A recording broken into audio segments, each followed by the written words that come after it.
दोस्तों आज की इस वीडियो में हम बात करेंगे एक इन्वर्टर और बैटरी का कनेक्शन किस तरह से एक स्विच बोर्ड के साथ किया जाता है।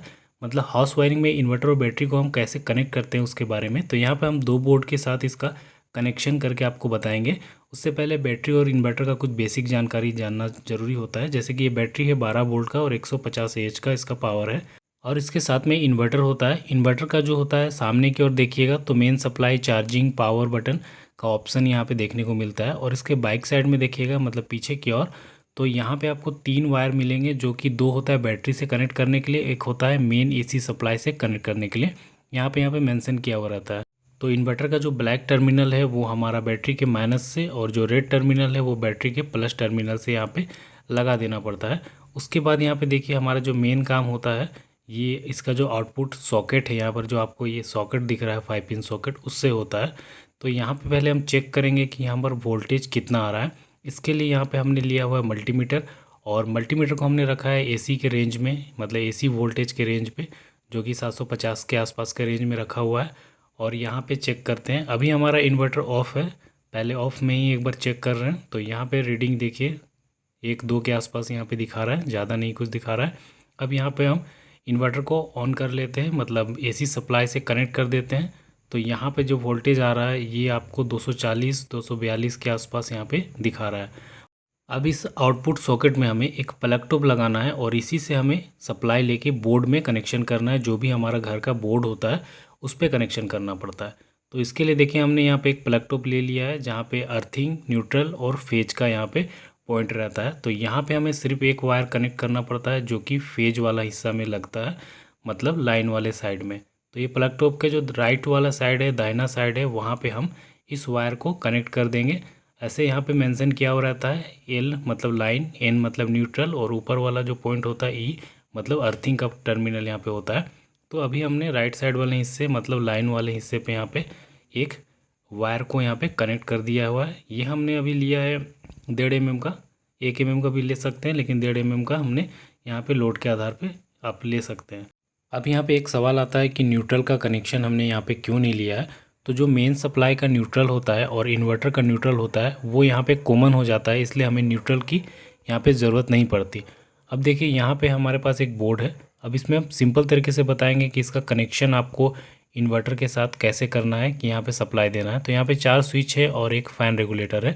फ़ैन रेगुलेटर जो है वो हमारा स्विच के साथ कनेक्ट है। तो अगर हमें इसे रेगुलेटर को इन्वर्टर से ऑपरेट करना है तो क्या करना पड़ेगा, यहाँ पे कट लगाना पड़ेगा, मतलब मेन सप्लाई से इसे बिल्कुल अलग कर देना पड़ेगा। तो यहाँ पे हम यहाँ पे कट लगा देते हैं, मतलब इसे कट कर देते हैं मेन सप्लाई से, और जो इन्वर्टर का वायर है इसे हम यहाँ पे कनेक्ट कर देंगे। तो इससे क्या होगा, हमारा जो फ़ैन रेगुलेटर है वो हमारा स्विच के माध्यम से इन्वर्टर के सप्लाई से ऑपरेट होगा। बाकी जो 3 स्विच है वो हमारा मेन लाइन से ही कनेक्ट होगा। तो जब भी आपको इन्वर्टर का कनेक्शन देना होगा किसी सॉकेट में या किसी बल्ब के पॉइंट में, तो आपको इस तरह से उसे सेपरेट करना पड़ेगा मेन लाइन से, और वहाँ पे इन्वर्टर का सप्लाई आपको देना पड़ेगा।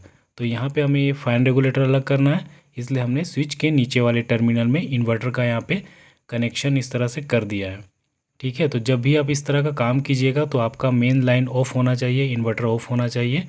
अब देखिए यहाँ पे हमने स्विच को यहाँ पे ऑन कर लेते हैं, और इन्वर्टर भी अब हमारा ऑन हो चुका है। और इसे देखिए यहाँ पे चेक करते हैं, तो यहाँ पे देखिए सप्लाई यहाँ पे इंडिकेट कर रहा है। यहाँ पे देखिए टेस्टर हमारा ग्लो कर रहा है। तो यहाँ पे हमारा इन्वर्टर से यहाँ पे एक कनेक्शन हो गया रेगुलेटर में, यहाँ पे कनेक्शन आ रहा है। अब यही कनेक्शन मैं इस बोर्ड पे आपको बताऊंगा। यहाँ पे फेज़ और न्यूट्रल का पहले से ही कनेक्शन किया हुआ है। देखिए सॉकेट में एक साइड में न्यूट्रल पॉइंट है, और दूसरा साइड में है जो लाल वाला वायर है, उससे स्विच में यहाँ पे कनेक्शन दिया हुआ है। और स्विच के तीनों स्विच के नीचे वाले टर्मिनल में फेज़ सप्लाई यहाँ पे दिया हुआ है। तो घर में जो बोर्ड होगा आपको बिल्कुल इसी तरह से मिलेगा। एक टर्मिनल यहाँ पे न्यूट्रल आया हुआ है सॉकेट में, और एक जो है लाल तार से यहाँ पे कनेक्ट किया हुआ है स्विच से, और यहाँ पे 3 स्विच के नीचे वाले टर्मिनल में फेज दिया हुआ है, जो कि मेन सप्लाई है घर का। अब देखिए यहाँ पे सॉकेट और स्विच को हमें इन्वर्टर से कनेक्शन देना है, तो इसके लिए हमें यहाँ पे इस वायर को अलग करना पड़ेगा, मतलब मेन वायर से यहाँ पे हम अलग कर लेते हैं। और देखिए इससे पहले वाले जो बोर्ड में मैंने आपको इसलिए सिंपल तरीके से बताना चाहा, वहाँ पे न्यूट्रल का कनेक्शन नहीं था, वहाँ पे केवल वायर था। तो मैंने वो बताया था कि इन्वर्टर का कनेक्शन आपको किस तरीके से सिंपल तरीके से कर लेना पड़ता है। अब देखिए यहाँ पे आपको न्यूट्रल और फेज़ दोनों है। अब देखिए यहाँ पे क्या कर रहे हैं हम, यहाँ इन्वर्टर का जो वायर है उसे यहाँ पे स्विच के नीचे वाले टर्मिनल में हम यहाँ पे जोड़ देंगे। तो इससे क्या होगा, हमारा जो स्विच है और जो सॉकेट है वो हमारा इन्वर्टर से कनेक्ट हो जाएगा।